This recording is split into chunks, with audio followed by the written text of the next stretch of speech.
여러분 반갑습니다. 코로나 상황이 계속되면서 계기가 돼서 또 포스트 코로나 시대에도 온라인으로 많은 것들이 진행이 될 것 같아서 마음의 영상으로 좀 찍어야 되겠다 이렇게 마음을 먹고 있다가 오늘부터 또 주의 은혜로 저희 가정에서 영상 강의를 찍게 됐습니다. 저는 이제 신약 부분을 거의 대부분을 다루게 될 텐데요. 이번에 복음서는 누가복음을 중심으로 해서 공관복음을 함께 다룹니다. 그리고 요한복음을 따로 다루고 이런 식으로 해서 신약을 거의 대부분의 내용들을 다루게 될 것입니다. 이제 오늘은 그 첫 강의고요. 그래서 누가복음 이제 제 1강을 시작하려고 합니다. 주님이 많이 도와주셨으면 좋겠고 은혜 베푸셨으면 좋겠고 또 이렇게 해서 강의를 통해서 하나님 말씀을 함께 나누는 여러분들에게 마지막 시간까지 놀라운 성령의 역사가 있기를 간절히 바라면서 주님을 의지하면서 강의를 시작하겠습니다. 자, 오랫동안 선교지에서 또는 한국에서 누가복음을 중심으로 한 복음서 강의를 해왔습니다. 그때 상황에 따라서 뭐 중요한 내용은 같지만 전해지는 방식이라든가 깊이가 늘 배우는 사람들에게 맞춰서 다르게 성령이 역사를 해 주셨는데 이번 영상 강의는 어떻게 일하실지 저도 기대가 됩니다. 자, 그러면 1강으로 누가복음 강의를 시작하겠습니다. 저는 신학을 가르치는 사람이 아니기 때문에 또 저에게 주신 달란트나 은혜는 성경을 쉽게 풀어서 이해할 수 있도록 가르치고 또 그 말씀 속에서 진리가 무엇인지를 깊이 깨닫도록 가르치려고 하고 그걸 통해서 예수님과 하나님을 성령으로 말미암아 깊이 여러분이 알게 되기를 바라고 있습니다. 그래서 이제 개관을 들어가는데요. 복잡하게 많은 걸 다루진 않습니다. 꼭 필요한 부분만 먼저 좀 다룰게요. 우리가 잘 아는 것처럼 누가복음의 저자는 누가라고 하는 사람입니다. 이방인이었고 사도 바울이 전도 여행을 하는 중에 만나서 이제 나중에는 함께 동역자가 돼서 그 전도 여행하는 그 전체 사역을 함께 동행했던 사람입니다. 또 알려진 바로는 의사였다라고 하죠. 그래서 그 시대에 어쨌든 헬라 사람이고 의사였기 때문에 굉장히 좀 합리적인 사람이었던 것 같고 그리고 또 좀 배움도 있었던 사람이고 그래서 그 다른 복음서들하고는 조금 기록할 때 방향이라든가 또 서술하는 내용들이 특징들이 좀 있습니다. 기록 연대는 이제 여기 제가 개관에서 좀 설명하려고 하는 것들이 미리 써놨는데요. AD 61년에서 63년경 쓰여졌다고 보통들 얘기합니다. 그때는 우리가 이제 사도 바울이 로마 감옥에 투옥되어 있었던 기간이었을 거라고 보고요. 그러니까 아마 사도 바울과 같이 사역을 하다가 사도 바울이 잡혀서 연금 가택 형태로 해서 이제 못 움직이게 됐을 때 그때 이제 누가가 이제 유대 땅으로 건너와서 이제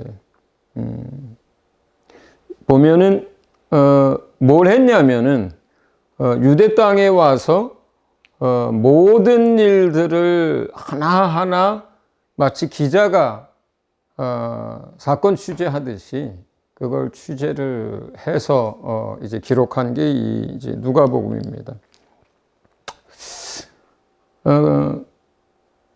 누가복음 이제 1장 1절로 들어가면 맨 처음에 어떤 표현이 있냐면 예수님에 대해서 기록하려고 붓을 든 사람이 많았다. 이렇게 먼저 써 있어요. 요걸 하나 우리가 좀 주의 깊게 봐야 되고요. 두 번째는 모든 일들을 근원부터 자세히 살펴봤다라는 표현을 주의 깊게 봐야 되고요. 그 다음에 차례대로 기록했다라고 하는 거를 우리가 주의를 기울여야 됩니다. 그러니까 61년 내지는 63년경 그 이전에 예수님의 제자들 또는 이제 예수님을 믿고 예수님의 공생애를 많이 목격하고 따라다녔던 사람들 가운데 많은 사람들이 사실은 예수님에 관한 기록들을 남겼어요. 그런 기록들 가운데는 마태복음이 조금 먼저 기록되었을 거라고 우리가 생각하기 때문에 그 마태복음이 필사를 통해서 이런 교회나 이런 데 회람되고 있었을 거고요. 또 마가복음에 대해서는 마가복음이 언제 기록되었느냐 하는 이야기를 학자들이 얘기할 때 두 가지로 크게 나뉩니다. 하나는 이제 65년경 이후에서 70년경 이렇게 얘기하는 사람들은 나중에 마가가 사도 베드로를 따라서 다니면서 사역을 했단 말이에요. 통역자로. 그래서 왜 그렇게 연대를 잡냐면 베드로가 순교하고 나서 마가가 그 이전에 이제 자기가 경험했던 것 또 사도 베드로를 계속 따라다니면서 통역하면서 들었던 것 이러한 것들을 베드로 사후에 마가가 기록했을 것이다 라고 생각한다면 65년 이후에 마가복음이 기록됐을 것이고 그렇다면 누가복음보다 마가복음이 좀 더 늦게 기록될 수 있겠죠. 근데 이제 그거보다는 좀 더 시기를 빨리 잡는 사람들은 이 마가복음을 다르게 베드로복음서라고도 이렇게 부릅니다. 그 얘기는 마가가 자기가 성령의 감동을 받아서 복음서를 기록했다기보다는 베드로가 헬라어를 할 줄 모르니까 이것이 헬라어로 쓰여질 때 베드로가 옆에서 불러주듯이 어떤 내용들을 이야기하고 그 다음에 그 내용들을 마가가 받아서 썼을 가능성이 있다. 이렇게 볼 때는 마가복음의 저작 연대를 거의 50년대 중반 정도까지도 끌어올립니다. 그렇게 되면 이제 뭐 어쨌든 학자들은 이렇게 좀 50년대 중반 정도에서 쓰여졌을 거라는 사람 추측하는 사람들도 많고 아니면 베드로가 순교하고 이후에 쓰여졌다고 하는 사람들도 많은데 저는 개인적으로 좀 일찍 쓰여졌을 것이다. 그리고 베드로의 이야기를 마가가 기록한 것으로 보는 쪽에 있습니다. 그러다 보면 누가가 복음서를 쓰기 전에 이렇게 신약 성경 안에 들어와 있는 이런 정경화된 것들뿐만 아니라 사실은 부분 쓰여졌던 예수님에 관한 이야기들도 많이 접할 수 있었을 것이고 또 이렇게 정경화 작업을 통해서 신약 성경 안에 들어오지 않은 굉장히 자세하게 그때 예수님에 관해서 써놓은 것들도 많이 있었을 거라고 생각을 합니다. 근데 왜 이게 중요하냐면 누가가 당연히 앞서서 쓰여졌던 것들을 참고를 했을 거라고 생각해요. 예. 그걸 하나 먼저 생각을 해둬야 되고요. 두 번째는 이게 헬라 사람이고 또 의사 공부를 했고 과학적 접근을 할 수 있는 사람이다 보니까 그가 그동안 이제 사도 바울에게나 또 사도들에게 또 이제 예수님의 공생애를 같이 이제 경험했던 사람들에게 들었던 이야기들을 그냥 들은 이야기를 성령의 감동으로 해서 기록하는 게 아니라 정말로 이 사람이 사도 바울이 로마에 갇혀 있는 동안에 예루살렘은 물론이고 갈릴리 그리고 시돈, 두로 할 것 없이 예수님이 사역했던 모든 그 지역을 전부 찾아다니면서, 그러니까 지금 이게 60년대 초반이라고 하면 예수님이 순교하신 거를 한 30년대 초반 정도라고 우리가 볼 때 채 30년이 안 된 거예요, 시간이. 그러니까 30년이 채 안 된 시간이기 때문에 만약에 예수님이 사역할 당시 20살짜리 사람이라면은 지금 50 정도가 되는 거죠. 그러니까 누가가 기자처럼 그 사건 하나하나를 취재하고 많은 사람들을 탐문하면서 다닐 때 그 시대에 예루살렘에도 또 유대 또 갈릴리에도 실제로 오병이의 기적의 현장에 있었던 그 사람, 바디메오가 눈을 뜰 때 그 현장에 있었던 그 사람들, 예수님이 십자가에서 못 박힐 때 그 군중 속에 있었던 그 사람들, 그러니까 실제로 예수님이 살아계셨을 때 그 현장에 있었던 사람들이 한두 명이 아니었다는 거죠.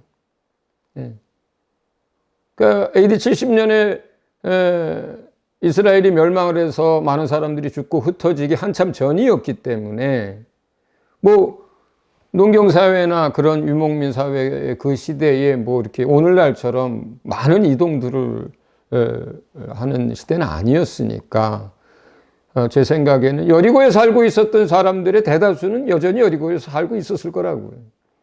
예루살렘에서 거주하던 사람들의 대다수는 여전히 예루살렘에서 살고 있었을 거예요.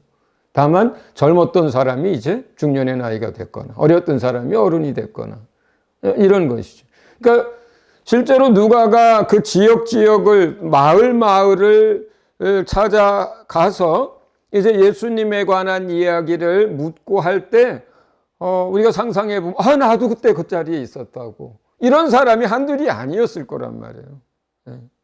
그러니까 사실 그 마을에 많은 사람들이 여전히 살아 있었던 거예요. 그래서 누가가 뭐 갈릴리 주변의 모든 마을들, 두로와 시돈, 뭐 예루살렘, 여리고 할 거 없이 갔을 때 사실 저는 이런 생각을 해요. 누가도 막 흥분했겠다. 막 마음이 막 울렁울렁하고 막 정말 그래서 내가 여러 사람한테 듣긴 했지만 여기 와서 그 자리에서 그걸 경험했던 그 사람의 이야기들을 내가 뭐 듣고 있다면 여러분 같으면 어떻게 했어요? 막 흥분되지 않겠어요? 저 같으면 막 흥분될 것 같아요. 여리고에 갔는데 그때 그 소경이 그대로 살아있어. 아니면 그 소경의 아들이 거기 살아있어. 그래서 그거 우리 아버지 얘기라고. 또 아니면 그거 우리 소경이었던 삼촌 이야기라고. 아니면 그 당사자가 살아있을 수 있죠. 30년밖에 안 지났으니까. 그러면 그때 그 사람이 어떻게 누가의 이야기를 들었겠어요? 그 얘기하면서 막 어떤 사람은 감격이 다시 되살아나면서 눈물을 흘리면서 내가 그날 정말 난 죽기 살기로 이게 마지막이라고 생각해서 내가 예수 이름을 목 놓아 불렀었다고. 사람들이 막 나를 핀잔하고 막 뭘 했지만 나는 그때 그들의 그런 이야기들이 하나도 안 들어왔다고. 내가 나중에야 그 길이 우리 주님 마지막 가는 길이라는 걸 알았지만 그땐 그걸 몰랐지만 나는 그게 마지막 기회라고 여겨서 그때 주의 이름을 그렇게 불렀는데 가던 그 발걸음을 주님이 멈췄다고. 그리고 뒤돌아서서 내게 오셨다고. 주님이 나를 부를 때 나는 거적대기를 다 벗어 던지고 주님 앞으로 뛰어나갔다고. 자, 이런 얘기를 누가가 한번 들었다고 생각해 보세요. 사실 오늘날 많은 사람들이 성지순례 가잖아요. 그죠? 저는 아직 성지순례 한 번도 못 가봤어요. 저는 성지순례를 일부러 안 갑니다. 돈도 없었지만 왜 안 가냐면 저희에게 불러주신 사명이 이제 서진선교라고 하는 사명이잖아요. 사실 저는 예루살렘으로 어떻게 가고 싶으냐면 한 나라 사역하면서 걸어서 가고 싶은 게 저예요. 그래서 안 가는 거예요. 네. 거리로 따졌을 때 대한민국에서 제가 서진선교 사역을 시작했잖아요. 그런데 이거 누가 통역하기에는 너무 빠르게 내가 얘기를 하고 있네. 그 사역을 시작해가지고 지금 이제 한 13년 지났어요. 그렇게 해서 서쪽으로는 저 중앙아시아에서는 타지키스탄까지 갔고 동남아시아에서는 라오스, 미얀마까지 갔습니다. 지도를 보면 반쯤 간 것 같아요. 반쯤 간 것 같아요.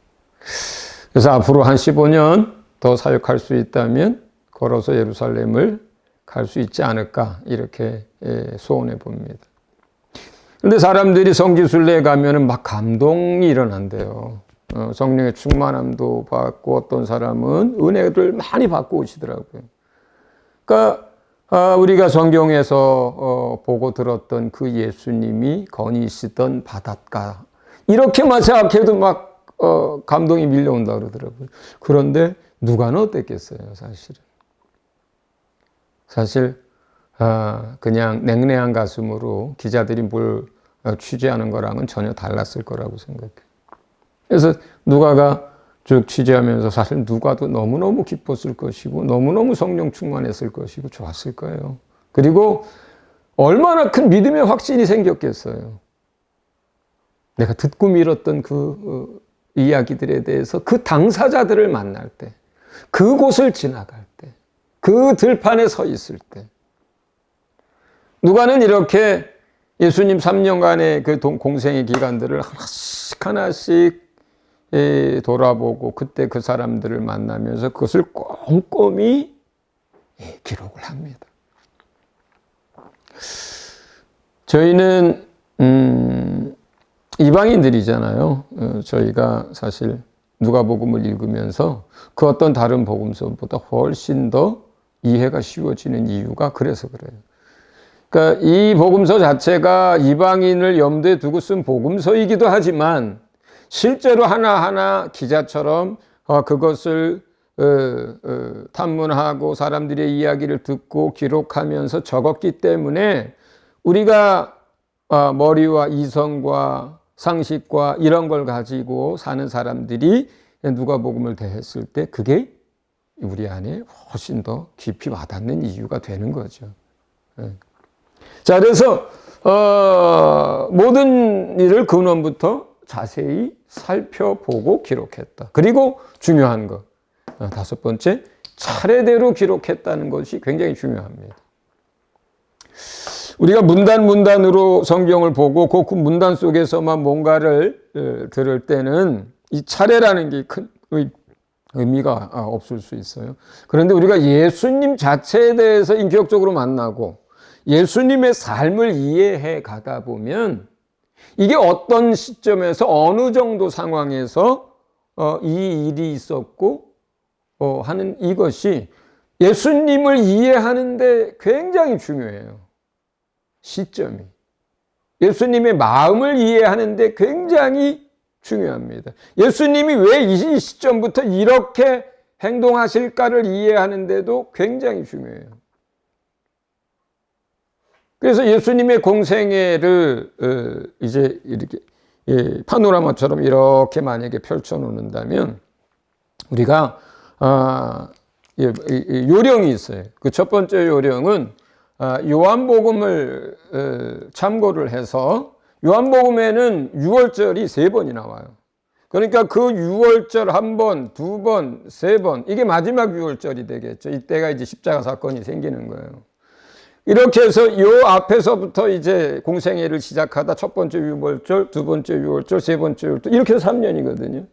그러니까 이거를 일단 전체 3년의 시간 중에서 이렇게 갖다 놓는 거예요. 6월절을. 그 다음에 뭘 갖다 놓는 거냐면은 누가복음의 사건들을 여기다가 집어넣는 거예요. 전부. 누가복음의 사건들을.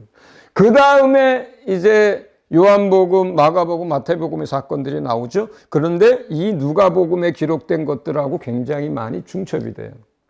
그러니까 거기서 중첩되는 건 다 빼놓고 그 다음에 누가복음에 기록되지 않은 사건들이 나온단 말이에요. 그러면 그거를 그 중첩되는 것들을 고려해서 요게 요 시점쯤에 마가복음 요 사건이 들어갔겠구나. 요게 마태복음에서 요쯤에 들어간 이야기를 한 거겠구나. 이렇게 재구성을 하면 예수님의 3년의 공생애가 눈에 쫙 들어오는 거예요. 그러면 많은 사람들은 예수님이 사역을 시작하고 나서 얼마 안 돼서 제자들을 불러서 사도로 세웠다고 생각하는데 실제로 이렇게 풀어놓고 보면 그렇지 않아요. 먼저 나를 따르라 한 게 먼저고요. 그 다음에 시간이 꽤 지나서 기도하시고 나를 따르고 있는 제자들 중에 12를 뽑아서 세운 거예요, 사실은. 그러니까 사역을 시작하고 나서 꽤 시점이 지난 거죠. 또 마가복음 같은 경우는 11장까지는 공생애의 전반부의 사역들이 많이 나오지만 11장부터 16장까지는 전부 뭐냐면 예수님 고난당하시기 일주일 열흘 상관의 이야기들을 다 기록을 하거든요. 그러니까 거기에 나온 것들을 그냥 11장에 나오니까 한 2년쯤 됐을 때 뭐 이런 식이 아닌 거예요, 이게.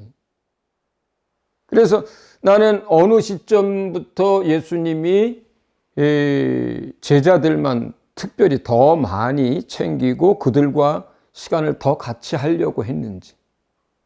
언제쯤이겠어요? 사역 종반에 들어가서 2년 넘어서부터예요. 예. 왜? 이제 본인이 공생애를 마쳐야 할 시간이 다가오기 때문에 제자들과 더 많은 시간들과 더 많은 접촉과 더 많은 것들을 보여줘야만 했거든요. 그래서 점점 사역 종반으로 갈수록 사실은 회중을 위한 가르침이나 사역보다는 제자들과 많은 시간들을 더 보내게 돼요. 예. 그리고 점점점 십자가 이 언덕을 향해서 여기에서의 예수님이 그 죽음에 대한 눌림과 여기에서의 그 죽음에 대한 눌림, 여기에서의 죽음에 대한 눌림이 같겠어요, 다르겠어요? 당연히 다르죠. 당연히 다르죠. 예를 들어서 어떤 사람이 이날이 사형 집행일이라고 해요. 이게 3년 전이에요. 자, 시간이 지납니다. 1년이 지나고 2년이 지나고 사형 집행일로 정해진 날짜가 30일 남았어요. 일주일 남았어요. 어떻겠어요? 그 사람의 생각이 이때 생각하고 이때 똑같겠어요? 다르거든요. 그러니까 여기에서 사실은 시간을 우리가 정확하게 최대한 이해하게 되면 예수님이 왜 그때 그렇게 힘들어 하셨는지, 예수님의 심정이 어땠는지가 읽혀지는 거예요, 사실은. 이때 제자들이 누가 크냐고 싸우는 것과 이때 주님 앞에서 제자들이 누가 크냐고 싸우는 게 어떤 의미가 있겠어요, 예수님에게는. 그죠? 네. 지금 죽음을 앞두고 며칠 있으면 십자가에 달리시는데 3년을 애써서 키우고 모든 걸 맡겨야 하는 제자들인데 주님 앞에서 누가 크냐고 싸우고 있어. 이랬을 때 주님의 마음은 어땠을까? 자, 성경은 그것을 기록하지 않지만 우리는 이렇게 차례대로 기록됐고 그 시점에서 제자들이 그렇게 싸우고 있었다면 예수님은 어떤 마음이셨겠다. 그럼에도 불구하고 끝까지 제자들을 사랑하셨다라고 할 때 주님의 사랑이 뭔지 우리가 사실은 더 깊이 느껴지는 거예요. 사실은 예수님 잡히시던 그날 전날까지도 제자들 그러고 있었거든요. 그래서 저는 요한복음 이제 기록된 그 13장 맨 처음에 시작할 때 요한이 한 얘기가 그거잖아요. 예수님이 제자들을 사랑하시되 마지막까지 끝까지 사랑하셨다라고 할 때 사실은 나중에 이런 모든 일들이 다 지나고 나서 요한은 지나간 일들을 생각하면서 주님의 사랑이 뭔지를 사실은 예수님 살아계셨을 때보다 더 깊이 깨달았다고 생각해요. 왜요? 이날 저녁에 누가 더 크냐고 싸우던 당사자들이거든요. 자기 이야기이기도 하고요. 며칠 전에 엄마가 와가지고 예수님 십자가 못 박히시기 불과 한 일주일 전쯤에 엄마가 예수님 이모거든요, 사실은. 엄마 데리고 와가지고 이게 엄마 보고 얘기해서 예수님이 영광을 얻으시면 좌우측에 우측에 자기네 형제를 세워달라고 했던 당사자거든요. 그리고 그날 저녁에 예수님이 잡혀 죽으시는 것도 모르고 예수님 품에 기대서 밥을 먹었고 또 그 전에 바로 그날 저녁에 누가 크냐고 또 싸우고 그랬거든요. 자, 그러니 나중에 요한이 그날 13일 날, 13절, 그게 뭐예요? 13장, 그게 뭐예요? 예수님 잡히시던 밤 때 이야기잖아요. 그 13장을 쓸 때 어떤 마음이 들었겠어요? 우리는 그랬는데. 우리는 그날 밤까지도 그랬는데. 근데 우리 주님은 마지막까지 우리를 어떻게 사랑하셨는지에 대해서 생각해보면 저도 막 그 마음이 막 먹먹해지고 그래요. 이런 게 주님이지. 우리 주님이지.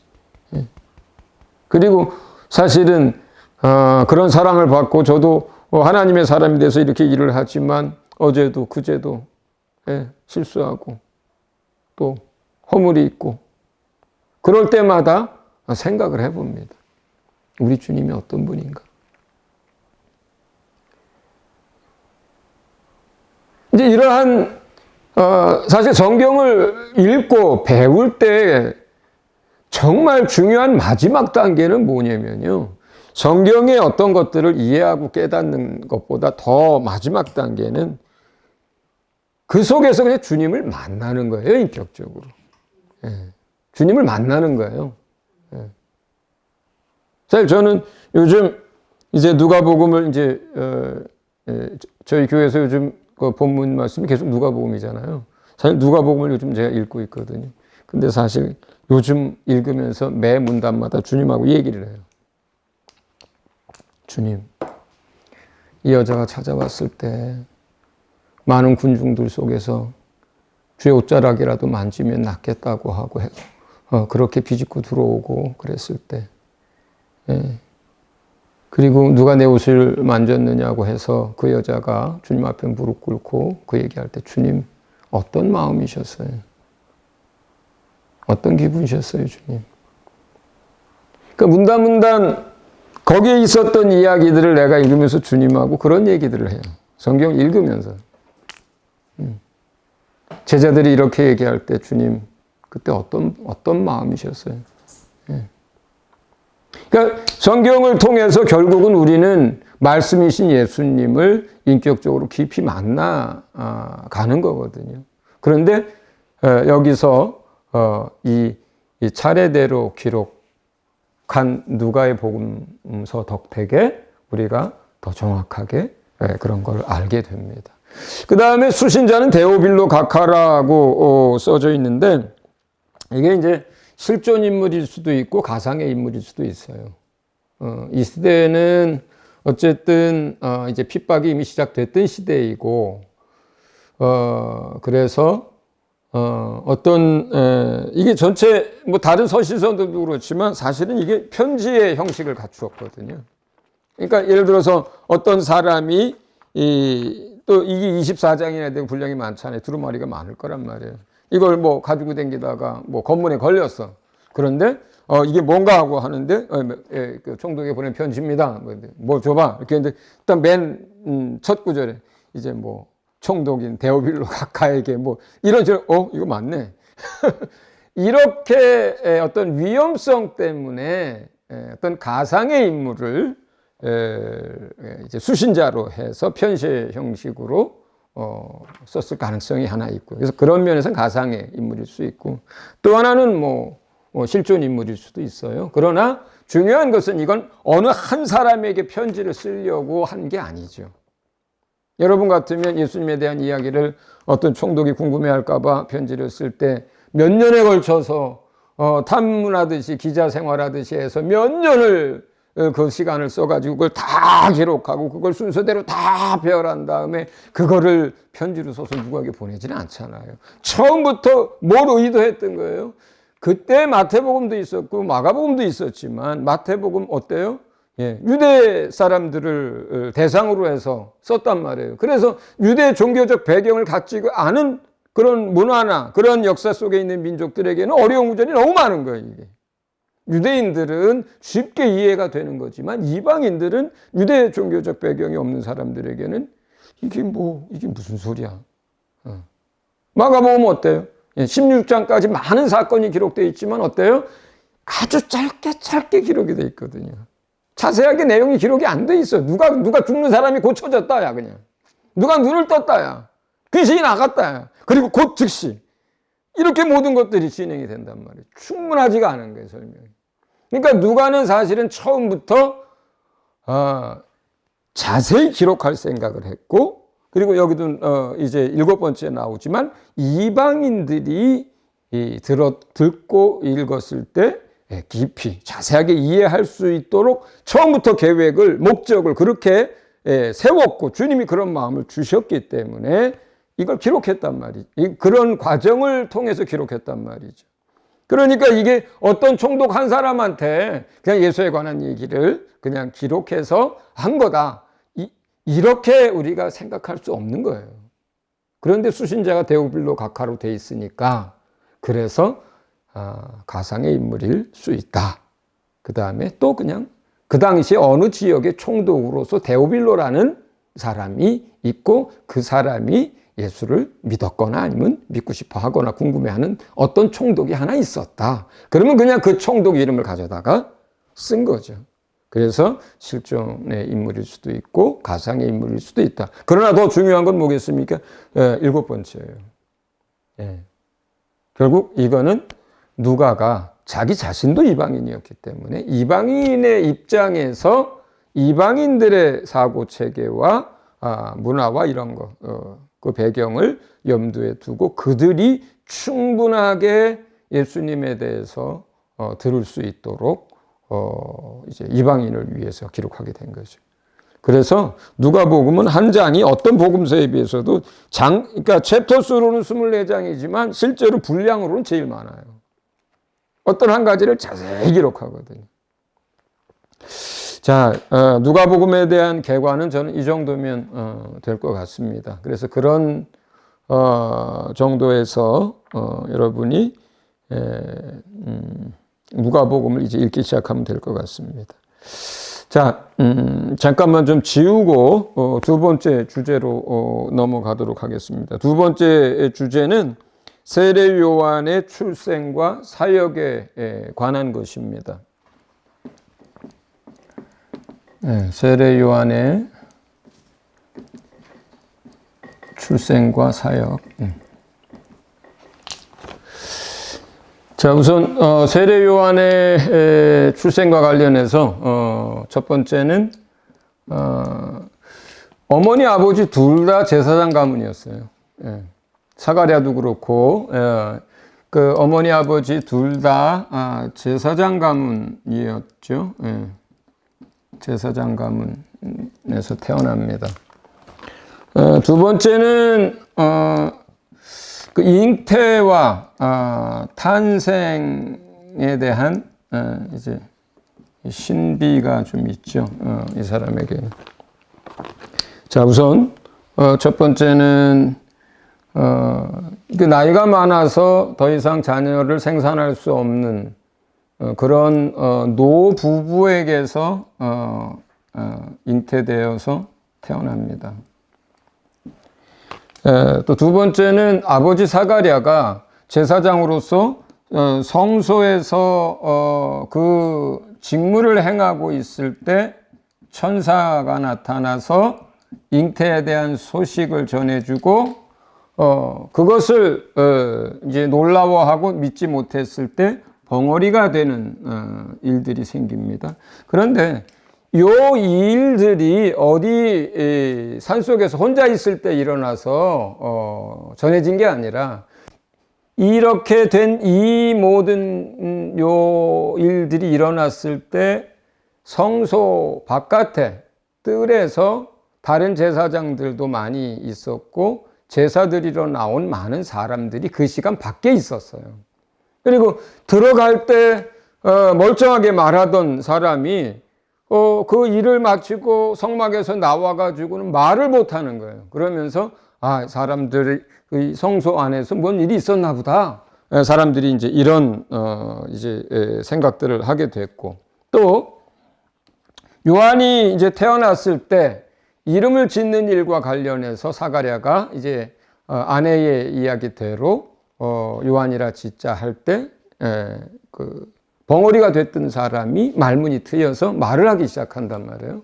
그래서 그때 이제 사가랴의 입이 열리고 그 다음에 또 성령의 충만함을 받아서 예언을 하게 됩니다. 자, 그런데 여기서부터 그 다음에 기록된 이 표현들을 우리가 좀 주의를 기울여야 돼요. 거기서 무슨 얘기를 하냐면 이 모든 일이 유대산 중에 소문이 나요. 유대산 중에 이 이야기들이 전해집니다. 그리고 사람들이 마음에 그 이야기를 담습니다. 예, 마음에 담아둬요.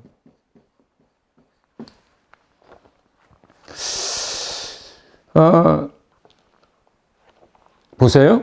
만약에 요즘 뭐 미국이 됐든 뭐 영국이 됐든 뭐 유럽이 됐든 뭐 대도시에 참 하나님이 싫어하는 많은 죄악들이 이제 행해집니다. 수많은 사람들을 통해서. 만약에 우리 중에 어떤 사람이 뉴욕 길거리에 서서 낙타 털옷을 입고 뭐 이상한 행색을 하고 거기에서 예를 들어서 회개해라, 막 하나님의 나라 가깝다, 막 그렇게 회개하라고 소리 지르고 그러면은 뉴욕에 있는 사람들이 회개해야지 하고 다 그 앞에 나와서 무릎 꿇고 회개하고 그러겠어요. 미친놈이라고 생각할 거란 말이에요. 근데 우리는 성경을 읽으면서 세례 요한이 광야에서 외치기 시작할 때 온 유대 사람들이, 온 이스라엘 사람들이 다 그 앞에 나와 자복하고 세례를 받고 뭐 이런 얘기를 한단 말이에요. 그럼 그걸 너무 쉽게 그냥 있었던 일이지 하고 그냥 받아들여요. 그런데 우리가 한번 생각을 해보자고요. 만약에 앞서서의 이러한 일들이 없었다면 유대 사람들이나 이스라엘 사람들이 세례 요한이 광야에서 회개를 선포할 때 그 앞에 나왔겠어요? 그 권위를 인정했겠어요? 그렇지 않죠. 그렇지 않죠.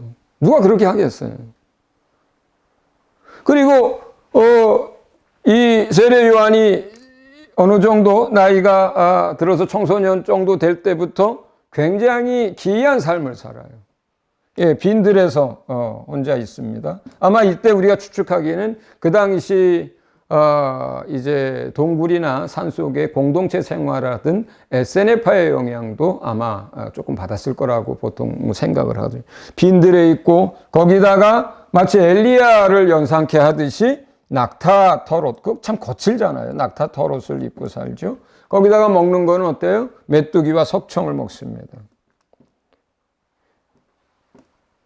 아마 그가 제사장 가문의 제사장의 그 직분을 맡아서 할 사람으로 태어나지 않았거나 아니면 그가 태어날 때 사가랴를 통한 이러한 일들이 산중에 퍼져서 사람들 속에 분명히 이 아이가 자라서 하나님의 사람으로 엄청난 일을 할 거야, 어떤 일을 할 거야, 특별한 아이야, 이렇게 사람들 마음속에 기록되어지지 이게 새겨지지 않았다면 아이가 혼자서 이렇게 살면은 얘 미쳤나 이렇게 생각할 거란 말이에요. 그런데 앞서서 있었던 이러한 일들 때문에 얘 미쳤나 봐가 아니라 역시 이렇게 되는 거예요.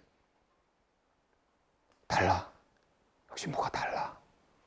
뭔 일이 일어날 거야. 이렇게 생각을 하는 거예요. 사람들이. 자, 우리는 여기서 그래서 성경을 읽을 때 한 가지 좀 생각을 해야 되는 게 있어요. 어떤 사람들은 성경을 읽을 때 그냥 믿음으로 읽어라. 그리고 무조건 받아들여라. 이런 얘기를 많이 합니다는 저는 그렇지 않습니다. 우선은 성경을 잘 읽고 깊이 읽으려면요. 상식선에서 볼 줄 알아야 돼요. 성경을. 그러니까 상식선에서 생각을 한번 해봐야 되는 거예요. 상식적으로. 그래야 상식적으로 이게 일어날 수 없는 정황이다. 그러면 매도 불구하고 그런 일이 일어났어. 그럼 뭐예요? 거기에 어떤 다른 이유와 역사가 있는 거예요. 그걸 캐치해내야 되는 거예요. 그걸 성경에 읽을 때. 예. 자, 그러면 뭐예요? 자,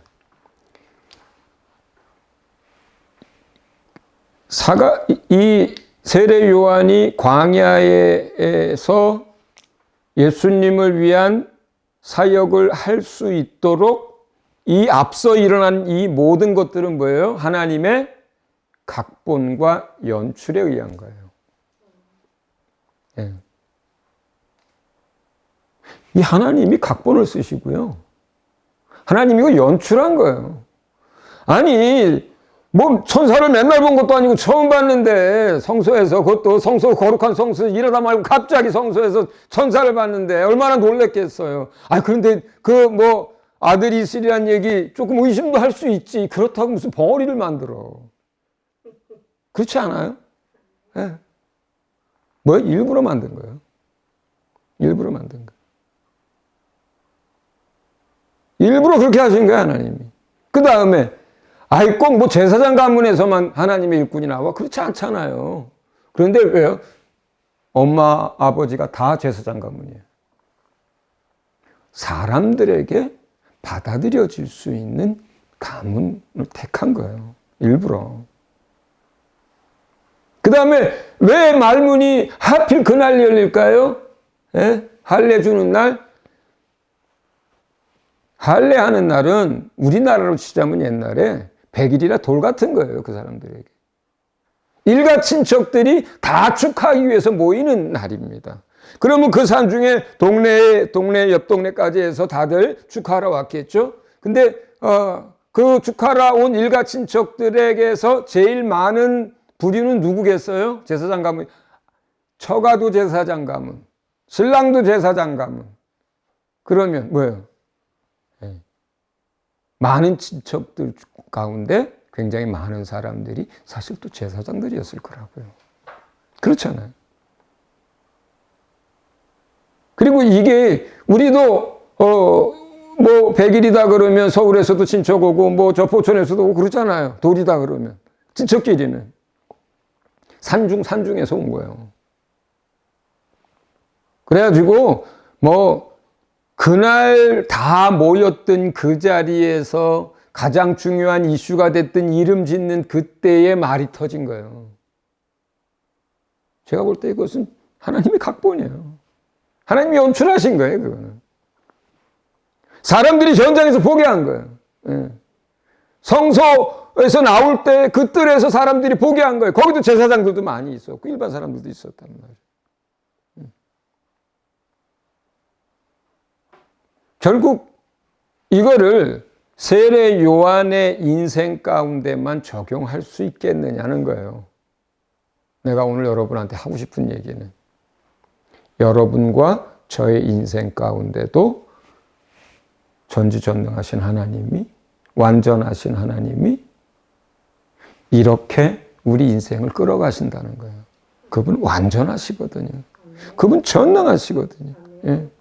우리의 오늘의 삶이 있도록 하기 위해서 사실은 우리 아버지 때부터도 일하셨을 수도 있고 그 이전부터 일하셨을 때도 있고 내가 어렸을 때 예수 몰랐을 때도 주님 나를 보고 계셨을 수 있고 내가 예수님 믿고 나서 지금까지 저 지금 30몇 년이 됐어요. 내 삶 가운데 오늘 내가 이 강의를 할 수 있도록 하기 위해서 전능하신 하나님은, 완전하신 하나님은 계획을 세우셨고 때로는 연출도 하시고 때로는 각본대로 내 인생 가운데 역사하고 계시다는 거예요. 네, 하나님을 위해서, 하나님의 나라를 위해서. 그래서 저는 이렇게 세례 요한의 인생에 뿐만 아니라 사실 저와 여러분 모든 사람들 인생 속에서 하나님이 우리를 한 걸음 한 걸음 당신 나라와 뜻을 위해서 끌어가고 계시다. 네. 그래서 우리는 모두가 과정 중에 있다. 그리고 우리를 통해서 일하실 것이다. 이렇게 저는 믿습니다. 그 다음에 이제 세 번째는 세례 요한의 사역에 대한 부분입니다.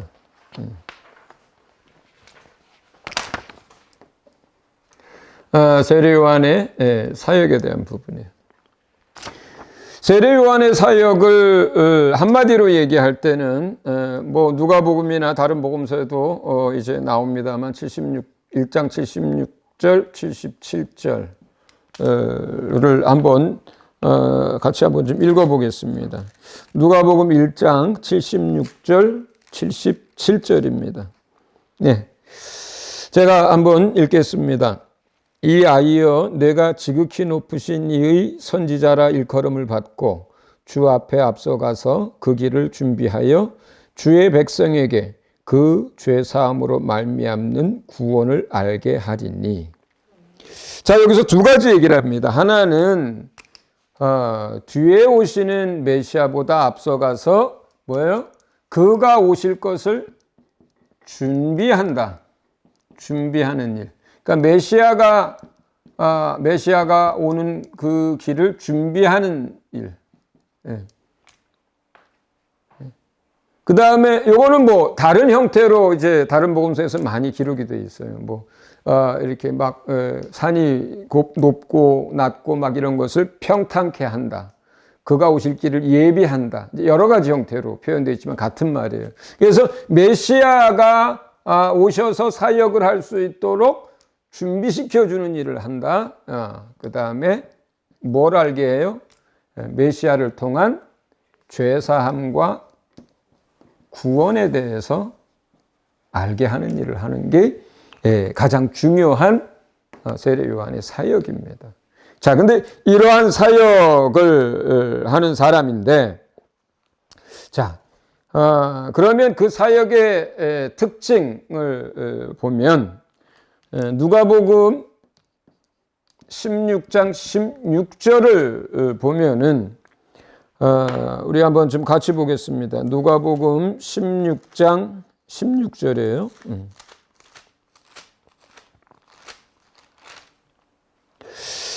제가 읽어드립니다. 누가복음 16장 16절이에요. 율법과 선지자는 요한의 때까지요. 그 후부터는 하나님 나라의 복음이 전파되어 사람마다 그리로 침입하느니라. 이렇게 되어 있어요. 율법과 선지자는 요한의 때까지다. 이런 표현을 합니다. 이 요한의 사역은 앞서 말씀드린 대로 메시아가 오실 길을 준비하고 또 사람들에게 죄사함과 구원에 대해서 알려주는 것인데, 큰 하나님의 역사 속에서 그의 역할을 다시 한번 조명해 보면 누가복음 16장 16절에 있는 것처럼 사실은 세례 요한의 사역은 이런 의미를 가지고 있어요. 그러니까 율법과 선지자가 해야 하는 그 역할의 마침표다. 또는 요약 정리다. 우리가 뭐 대학 입시라든가 무슨 뭐 공무원 시험들을 앞두고 나서 뭐 일주일 특강 또는 뭐 열흘 특강 하면서 그동안 배웠던 거를 쫙 요약해 가지고 일주일 동안 쫙 보여주고 뭐 이런 특강들이 있는 것처럼, 또는 우리가 논문을 쓸 때 뭐 서론부터 시작해가지고 쭉 다 써놓고 맨 마지막에 짧게 결론으로 딱 이렇게 마침표를 찍어주는 것처럼, 사실 세례 요한의 사역은 그 이전에 하나님이 모세 이후로 구약 시대에 했던, 그리고 선지자들을 통해서 했던, 우리 구약 성경에 나오는 그 율법과 선지자들은 뭐 하는 사람들이고 어떤 일을 했느냐, 이걸 축약해서 하나로 가르쳐 준다는 뜻이에요. 또는 그것의 마지막 정리를 해준다는 뜻이에요. 이 세례 요한이 요점 정리를 하듯이. 요점 정리. 결국 그 요점 정리라는 게 뭐예요? 회개의 메시지였고, 그 메시지 자체는 회개의 메시지였어요. 세 번째는 뭐예요? 물로 주는 세례였어요. 율법과 선지자의 역할이 뭡니까? 율법의 역할이라고 하는 것은 우리가 죄를 깨닫게 하고, 그리고 그들 스스로 죄의 문제를 해결할 수 없기 때문에 하나님이 우리에게 구원을 위해서 보내주실 메시아를 믿음으로 기다리고, 그 메시아를 통해서 구원 얻게 하는 것. 그러니까 선지자는 그래서 끊임없이 멸망에 대해서도 선포를 했지만, 메시아가 와서 결국 우리를 다시 회복시키고 구원할 거라는 얘기를 끊임없이 했고, 모세 율법과 성막을 통해서는 끊임없이 사람들로 하여금 죄에 대해서 생각나게 했고, 죄의 근본에서 우리가 어떻게 해결할 수 없는 문제를 가지고 있다는 것을 자각하게 만들었고, 그리고 성막의 제사를 통해서도 언젠가는 이 어린 양을 대신해서 완전한 속죄의 양이 오게 될 거라는 것을 자각하게 만들었단 말이에요. 결국 그냥 밑도 끝도 없이 요한이 와가지고 회개해라, 또 뭐 메시아가 이제 곧 온다, 이렇게 얘기하는 게 아니고, 사실은 구약 전체에서 했던 이야기, 또 선지자를 통해서 했던 그 이야기를 맨 마지막에 요점 정리해서 사역을 통해서 그걸 나타내는 거예요. 그래서 몇백 년 동안 선지자가 없어가지고 하나님이 우리를 버렸나 하던 그 사람들에게 회개의 선포를 합니다. 그리고 물세례를 받게 해요. 물세례라는 게 뭐예요? 와서 자기의 죄를 고백하는 거예요. 그 다음에 물속에 들어갔다 나오면서 몸을 정결하게 하는 거예요. 왜 하는 겁니까, 이게? 누굴 맞이하려고? 메시아를 맞이할 준비를 시켜주는 거예요. 그 당사자들에게. 회개하고 마음을 새롭게 씻어내고, 물로 몸을 씻어내고, 그렇게 해서 내가 이제 주님이 오시면, 메시아가 오시면 내가 그분을 영접하리라 라고 하는 게 사실은 물세례죠. 예수님이 당신의 이름으로 명령해서 받게 한 세례하고는 전혀 다른 문제예요, 이거는. 결국 요한이 와서 회개의 메시지를 전하고 물세례를 하고 했던 것, 그 모든 게 뭐예요? 율법을 통해서 하나님이 일하고자 했던 것, 죄를 깨닫게 하는 그 일. 그리고 선지자들 통해서 하려고 했던 것, 회복과 구원과 그리스도에 대한 이야기. 이걸 회개의 메시지와 물세례를 통해서 다시 한번 아주 강력하게 그 시대 사람들에게 기억나게 하고 선포하고 준비를 시켜줬던 거죠. 마지막으로 가기 전에 우리가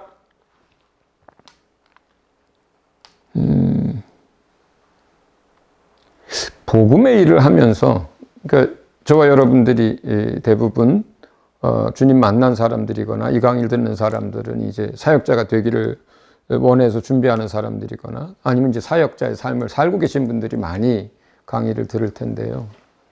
우리가 놓치지 말아야 될 것들이 있어요. 이러한 구약이나 선지자나 복음이라고 하는 이 하나님의 일의 순서, 이 순서는 하나님이 한 영혼을 구원하기 위한 하나님의 방법이고 하나님의 길이고 하나님의 과정이에요. 이거를 무시하거나 이걸 가볍게 여겨가지고는 제대로 된 복음의 열매를 맺을 수가 없어요. 사람들이 여러 가지 이유로 예수님을 만납니다. 또 복음을 전하는 사람들도 여러 가지 형태로 복음을 전합니다. 그런데 중요한 것, 뭐 어떻게 전하고 뭐 어떻게 시작을 했든지 간에 정말로 복음이 복음다워지려면 율법의 이 역할이 그 사람에게 확실하게 이루어져야 돼요. 율법의 용무, 율법의 역할이. 그건 가르치는 사람의 책임이기도 하고 복음을 전하는 사람들의 의무이기도 해요. 그런데 우리는 회개라든가 죄에 대해서 다루면 사람들이 부담스러워하니까 자꾸 복음을 전할 때 어떻게 전하려고 그래요? 예수 믿으면 복 받는다. 예수 믿으면 병 고칠 수 있다. 예수 믿으면 천당 간다. 어디서부터 시작해요? 거꾸로 시작해요. 복음의 일들을, 말씀을. 어디서부터? 복음부터 시작해요. 그게 어떤 면에서는 맞아요. 어떤 사람에게 맞아요? 죄 가운데 있고 죄로 인해서 괴로워하고 있고 고통받고 있고 하나님의 도움이 필요하고 막 이런 사람들에겐 맞아요, 그것이. 그런데 그렇게 해서 시작을 했다고 치자고요. 복음으로 시작을 했어. 그런데 율법에 대해서도 선지자에 대해서도 안 가르쳐. 그 다음에 복음에 시작해서 하나님 나라나 축복이나 이런 걸로 그냥 넘어가 버려. 그러면 이 사람은 예수님과 하나님과의 그 깊은 사랑의 관계 속으로, 은혜 속으로 들어가기가 어려워요. 은혜란 게 뭐예요? 죄의 사함이 없이는 은혜란 게 성립이 안 되는 거예요. 하나님의 사랑이라는 게 뭐예요? 죄인을 위하여 내어주신 그 아들의 생명에서 그 하나님의 사랑이 출발하는 거거든요. 네. 그렇기 때문에 우리가 복음을 전하거나 사람들한테 말씀을 가르치거나 성도들을 도울 때 하나님이 사용하신 방법, 과정, 이걸 써야 되는 거예요. 우선은 무엇부터 시작해요? 네. 우선은 아브라함을 통한 믿음을 시작합니다, 우리가. 네. 아브라함을 통해서 믿음으로 우리에게 먼저 소망을 주셨기 때문에 그 소망부터 시작해도 돼요. 믿음으로 구원 얻는 것이다. 그리고 나서 모세로 들어가서 죄에 대해서 죄를 깊이 자각하고 회개할 수 있도록, 절망할 수 있도록. 사실 제일 잘하는 사역자들은요, 우리 영혼들이 이 죄의 문제를 다루고 함께 회개하고 할 때, 아, 나는 절망이구나, 방법이 없구나, 나는 죽었구나, 이렇게까지 끌어내릴 수 있다면 사역자가 영혼에 대해서, 그렇다면 아주 능력이 있고요, 사역 잘하는 사람이에요. 만약에 그렇게까지 우리를 죄로 말미암아 절망으로까지 몰고 갈 수 있다면, 절망의 끝자락까지 가게 만들 수 있다면, 우리의 설교를 통해서, 선포를 통해서, 그렇다면 그 사람은 정말 성령이 붙들려서 쓰임받은 거예요. 그 상태에서 주는 게 뭐예요? 그 상태에서 주는 게 복음이에요. 그 상태에서 들어가는 게 용서의 메시지고, 그 상태에서 들어가는 게 예수 그리스도예요. 그러면 이 사람은 신앙을 어디에서 시작해요? 그 복음의 터가 어디에서 닦여요? 죄사함으로 말미암는 은혜 위에, 그리고 하나님의 사랑 위에 믿음의 터가 닦이는 거예요. 그리스도인의 믿음의 터는 그것이어야 해요.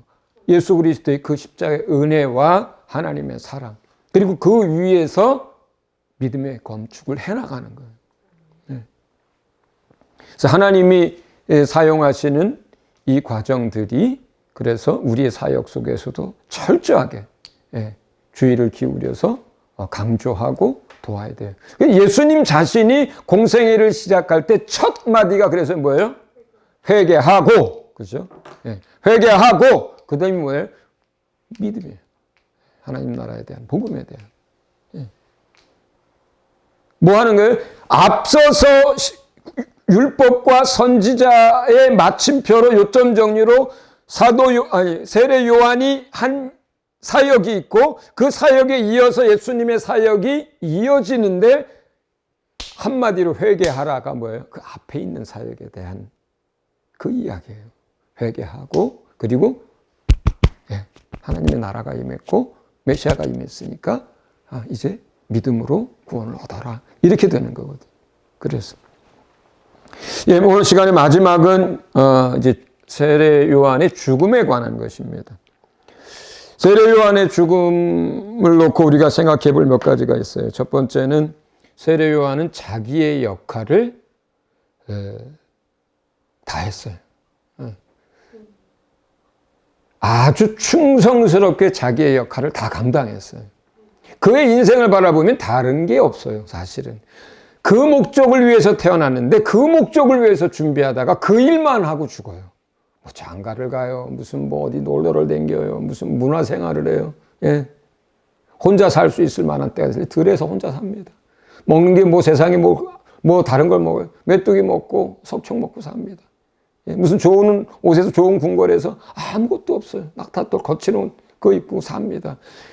오직 그에게 맡겨진 사명을 감당하기 위해서 30세가 될 때까지 모든 준비하는데 자기 인생을 다 쏟았거든요. 그리고 그가 사역한 게 얼마나 되겠어요? 성경에 보면 7, 6개월 정도밖에 안 돼요. 그 6개월에 또는 뭐 7, 8개월의 삶 동안에 자기 역할을 다 다 합니다. 저는 가끔가다 세례 요한에 관한 말씀을 읽다 보면 예수님이 마지막으로 십자가에서 운명하시기 전에 한 이야기가 생각이 나요. 다 이루었도다 하는 그 말이 생각이 나요. 예수님은 그렇게 말하실 수 있는 분이잖아요. 완전하신 하나님의 아들이니까.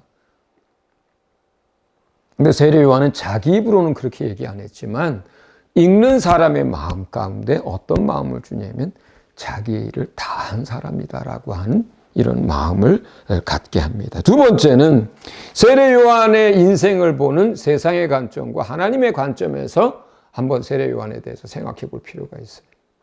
세상의 관점으로 보면은 참 이런 인생이 없는 거예요. 이런 불행한 인생이 없는 거예요. 태어나서 좋은 거, 맛있는 거, 무슨 뭐 재미난 거 하나도 없이 정말로 그런 척박한 삶을 살다가 잔칫날에 여자아이가 춤춘 상으로 자기 목이 댕강 달아나거든요. 예수님보다 6개월 먼저 태어났어요. 한 30세라고 치자고요. 30세밖에 안 된 젊은 나이에 6개월, 7개월을 살고 사역하고 그리고 비참하게 잔치상에서 춘 춤에 제물로 목이 떨어져 나간 거예요. 세상의 관점에서 볼 때는 참 이런 인생이 있나 싶은 참 어떻게 보면 불행한 인생, 저주받은 인생 같아 보입니다. 그러나 하나님의 인생에서 세례 요한의 삶을 보면 어떻게 해요? 예수님이 그런 말 하실 만한 거예요.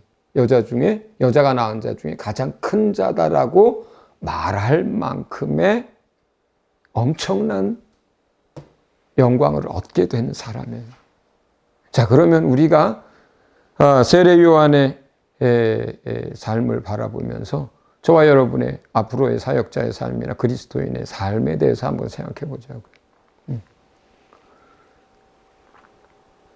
여자가 낳은 자 중에 가장 큰 자라고 예수님은 말씀하셨는데 저는 몇 가지 의미에서 이렇게 말씀하셨다고 생각합니다. 첫째는 성결함에 있어서, 두 번째는 그가 감당한 사역의 중요성과 다 감당한 그 문제에 있어서, 세 번째 예수님을 아는 것에 있어서 그 시대에 예수님에 대해서 가장 많이 알았던 인류 가운데 한 사람이에요. 예수님이 이전의 시대 가운데도 예수님에 대해서 세례 요한만큼 아는 사람이 없었고요. 예수님이 사역하던 그 시대에도 그때 세례 요한이 죽을 때까지 제자들도 누구도 세례 요한이 예수님을 아는 것만큼 알았던 사람이 없어요. 그러니까 메시아에 대한 그 알의 깊이와 믿음에 있어서 그 사명에 감당했던 그 중요성에 있어서 성결함에 있어서 그만한 사람이 없는 거죠. 자, 그렇다면 우리가 이제 오늘 첫 강의의 결론입니다.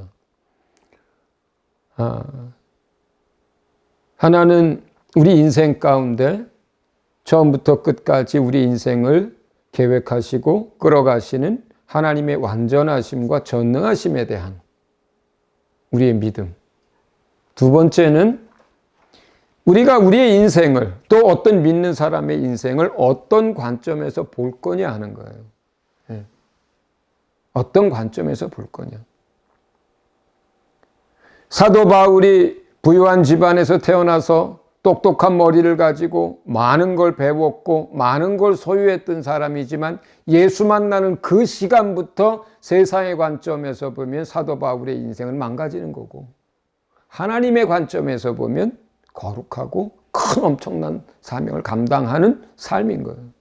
세례 요한의 삶도 세상의 관점에서 보면 이렇게 불행한 사람이 없는 것이지만 하나님의 관점에서 보면은 예수님의 말씀대로 여자가 낳은 중에 이렇게 큰 자가 없는 거예요. 가장 큰 자인 거예요. 그렇다면 우리가 그리스도인으로서 우리의 삶에 대해서 바라볼 때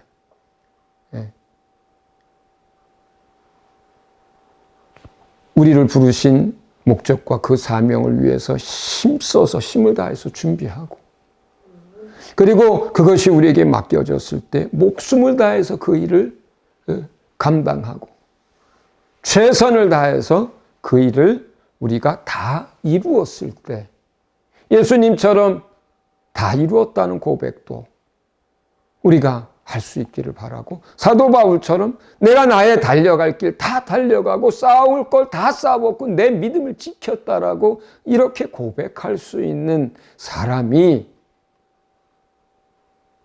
하나님의 관점에서 볼 때 승리한 크리스찬이고, 또 예수님의 길을 간 하나님의 사람들이고, 예수님이 우리에게 말씀하시고 약속했던 대로 함께 영원한 나라를 다스리고 그리고 그 영광을 함께 누릴 그 사람이 되는 것입니다. 예, 저와 여러분이 정말로 하나님이 계획하시고 예비하시고 끌어가시는 그 인생 속에서 또 이렇게 세례 요한처럼 승리하는 그러한 믿음의 삶을 살 수 있기를 예수 이름으로 축원을 드립니다. 예, 감사합니다.